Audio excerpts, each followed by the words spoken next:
लोकसभा चुनाव 2024 से पहले मध्य प्रदेश बीजेपी गांव चलो अभियान से पार्टी को मजबूत करने में जुट गई है, जिसको लेकर बीजेपी के प्रदेश अध्यक्ष वीडी शर्मा ने ग्वालियर में एक प्रेस वार्ता आयोजित की थी, जिसमें गांव चलो अभियान को लेकर पत्रकारों को जानकारी दी गई। इस दौरान भाजपा प्रदेश अध्यक्ष ने कांग्रेस पर तीखा जुबानी हमला बोला और पीएम मोदी पर टिप्पणी करने के मामले में कांग्रेस सांसद राहुल गांधी को मंदबुद्धि बताया। उन्होंने कहा कि राहुल गांधी की वजह से ही कांग्रेस नेता पार्टी छोड़कर भाग रहे हैं। राहुल गांधी इतने मंदबुद्धि हैं कि भारत के 140 करोड़ लोगों को वे बेवकूफ समझते हैं। पीएम मोदी, जो कि इतने बड़े राजनीतिक दल के राष्ट्रीय नेता हैं, उनके लिए इस प्रकार की भाषा यदि वे बोलते हैं तो ये उनकी नासमझी ही है। राहुल गांधी कोई भी लॉजिक दे रहे हैं। किसी जाति विशेष को लेकर आप किस तरह की बात कर रहे हैं, जनरल कैटेगरी को लेकर, फिर ओबीसी को लेकर किस तरह की बातें बोल रहे हैं, ये उनकी मंदबुद्धि ही है। राहुल गांधी जी, मुझे ऐसा लगता है कि उनकी बुद्धि, अब मैं कुछ गलत शब्द तो नहीं बोलूंगा, लेकिन वो इतने मंद बुद्धि के हैं कि पूरे भारत के 140 करोड़ लोगों को वो बेवकूफ समझते हैं। एक इतने बड़े राजनीतिक दल के राष्ट्रीय नेता इस प्रकार की भाषा बोले हैं, ये उनकी नासमझी ही इसको कहा जा सकता है। और क्या कहा जाएगा कि कोई भी लॉजिक दे रहे हैं, ये लॉजिक है कोई? और किसी जाति विशेष पर, किसी जाति के बारे में इस प्रकार की बात कर रहे हैं? आप जनरल कैटेगरी के बारे में किस प्रकार की बात कर रहे हैं? फिर ओबीसी पर आप किस प्रकार की बात कर रहे हैं? ये मंद बुद्धि है उनकी, और जिसके कारण से इस प्रकार की भाषा बोलते हैं। मुझे तो ऐसा लगता है कि कांग्रेस के लोग जो कूद कूद के भाग रहे हैं, ये उनकी बुद्धि के कारण से कूद कूद के भाग रहे हैं कि क्या करें, यहां करें क्या, यहां तो यही चलेंगे और हालात इनके ऐसे हैं। तो कांग्रेस के देश भर के नेता, इसलिए हमने कहा कि कांग्रेस अब अप्रासंगिक हो। भाजपा प्रदेश अध्यक्ष ने भारत रत्न से सम्मानित होने वाले नामों की घोषणा पर कांग्रेस के राजनीति करने पर भी तीखा पलटवार किया। वीडी शर्मा का कहना है कि कांग्रेसियों को हर चीज में राजनीति दिखाई देती है। कांग्रेसियों को हर चीज चुनाव से जुड़ी हुई नजर आती है। पीवी नरसिम्हा राव इस देश के नेता थे। आज कांग्रेस को दर्द होता है कि देश में सिर्फ एक ही परिवार चलेगा।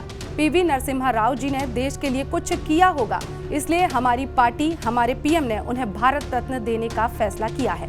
इस देश में हरित क्रांति लाने वाले स्वामीनाथन, जिन्हें भारत रत्न से सम्मानित किया गया है, क्या कांग्रेस के लोग उन्हें अपमानित नहीं कर रहे? कांग्रेस ने जीवन भर वोट बैंक की पॉलिटिक्स की है, इसलिए वह पूरी तरह से खत्म हो गई है। आने लगाने के लिए कर्ण जी, आज जिस तरह से भारत रत्न के जो नामों का ऐलान हुआ है, उसके बाद कांग्रेस विधायक लखन घनौरिया जी का कहना है कि चुनाव को देखते हुए ये ऐलान किया गया है। आंध्रा में बीजेपी को डर था, हर चीज उनको चुनाव में दिखती है।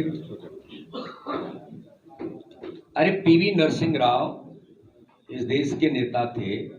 अब आपको दर्द था कांग्रेस को कि केवल एक ही परिवार देश के अंदर चलेगा, कि पीवी नरसिंह राव जी की जो कांग्रेस के वरिष्ठ नेता रहे, उन्होंने देश के लिए कुछ किया होगा। जब माननीय प्रधानमंत्री जी को या हमारे नेतृत्व को लगा कि उन्हें भारत रत्न से सम्मानित किया जा सकता है। चंद्रशेखर जी, क्या उन्हें दिखाई नहीं देता है? क्या स्वामीनाथन जी को, एग्रीकल्चर का मैं विद्यार्थी हूं, ग्रीन रिवॉल्यूशन इस देश के अंदर करने वाला व्यक्ति, वो स्वामीनाथन जिनको भारत रत्न से सम्मानित किया गया है, क्या कांग्रेस के विधायक उसका अपमान कर रहे हैं? क्या ये वोट बैंक की पॉलिटिक्स है? हर चीज में मैंने वोट बैंक दिखता है, क्यों? कांग्रेस जिंदगी भर वोट बैंक की पॉलिटिक्स करती रही, जो खत्म हो गई। केवल तुष्टीकरण की राजनीति करती रही, जो खत्म हो गई। केवल परिवारवाद की राजनीति करती रही, जो खत्म हो गई। निर्माण में रहा है, क्या भारत रत्न पीवी नरसिम्हा राव का योगदान भी राम मंदिर निर्माण में रहा है? अब ये तो आपके विचार हैं, और मैं ऐसा मानता हूं कि प्रधानमंत्री जी ने कहा कि देश के विकास में अडवाणी जी का महत्वपूर्ण योगदान है। देश के गृह मंत्री रहे, देश के वरिष्ठ नेता रहे। राम मंदिर या और भी काम श्रद्धेय अडवाणी जी ने जो प्रयास किए, तो देश के विकास में उनकी महत्वपूर्ण भूमिका थी। इसी प्रकार से पीवी नरसिंह राव जी की देश की महत्वपूर्ण भूमिका थी। मैं ये नहीं कहता हूं कि राजीव गांधी की महत्वपूर्ण भूमिका नहीं थी। मैं ये नहीं कहता हूं कि राजीव गांधी की महत्वपूर्ण भूमिका नहीं थी। शायद मुझे ऐसा लगता है कि राजीव गांधी से ज्यादा भूमिका नरसिंह राव की भी रही होगी। तो कांग्रेस को सोचना चाहिए था कि नरसिंह राव को भारत रत्न क्यों नहीं दिया था। तो ये तो कांग्रेस की लीडर ये केवल वोट बैंक, छल कपट और झूठ की राजनीति करने वाले तंत्र बचे और इनके पास कुछ नहीं बचा है। कुछ नहीं मिलता है तो ईवीएम पर आ जाते हैं।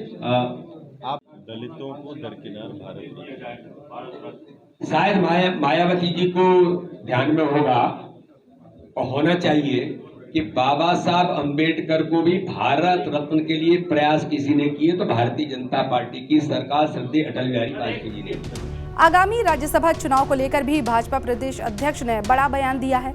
उन्होंने कहा कि मध्य प्रदेश की 5 राज्यसभा सीटों में से 4 सीटें बीजेपी कंफर्म जीत रही है, लेकिन एक सीट का कुछ भी हो सकता है। हम 5वीं सीट भी जीत सकते हैं। और वीडी शर्मा ने इशारों में ही कांग्रेस में सेंधमारी कर 5वीं सीट जीतने का दावा भी ठोक दिया और राज्यसभा में ग्वालियर चंबल अंचल के नेता को प्रतिनिधित्व मिलने के संकेत भी दिए हैं। तो 5 में से 4 सुनिश्चित हैं और एक का कुछ भी हो सकता है, 5 भी हो सकती है। कोई बड़ी बात है क्या? तो इसलिए और ग्वालियर चंबल संभाग तो ग्वालियर चंबल संभाग है, तो आपने कहा है तो बिल्कुल प्रतिनिधित्व मिल सकता है, क्यों नहीं मिल सकता है। लोकसभा चुनाव 2024 से पहले कई बड़े कांग्रेसी नेताओं के बीजेपी से संपर्क करने के सवाल पर भाजपा प्रदेश अध्यक्ष वीडी शर्मा ने कहा कि ये बात सच है कि कई बड़े कांग्रेस नेता पार्टी के संपर्क में हैं। अभी हाल ही में मुरैना जिले से कांग्रेस की महापौर शारदा सोलंकी ने भी बीजेपी के सभी बड़े नेताओं जिनमें नरेंद्र सिंह तोमर और ज्योतिरादित्य सिंधिया से मुलाकात की है। इन बड़े नेताओं के पार्टी में शामिल होने की तस्वीर कब साफ होगी, इसको लेकर संगठन ही तय करता है। तो ऐसे चाहे वो महापौर हो चाहे कोई हो, लेकिन भारतीय जनता पार्टी का संगठन का जो तंत्र है वो जरूर एक बार ये सोचता है कि क्या करना और क्या नहीं करना। तो इसलिए उनको आना होगा, कब आना है, ज्वाइनिंग करना है, नहीं करना है, हमारा जो लीडरशिप है वो जरूर इसके बारे में सोच करके तय करेंगे। मिली थी, मुझे भी मिली थी, वो मुझे भी मिली है, माननीय नरेंद्र सिंह जी से मिली है और माननीय ज्योतिरादित्य सिंधिया जी से मिली है। तो महापौर तो मिल सकते हैं, क्यों नहीं मिल सकते? मिले हैं, ये तो आगे तय होगा क्या करना। पूछिए, प्रश्न पूछिए। देखिए ये तो जब चीज सामने आ जाएगी तो आपके सामने पटल पर दिखेगी जल्दी। पूछिए आ रहा हूँ, मैं भी आ रहा हूँ। पूछिए, जल्दी पूछिए।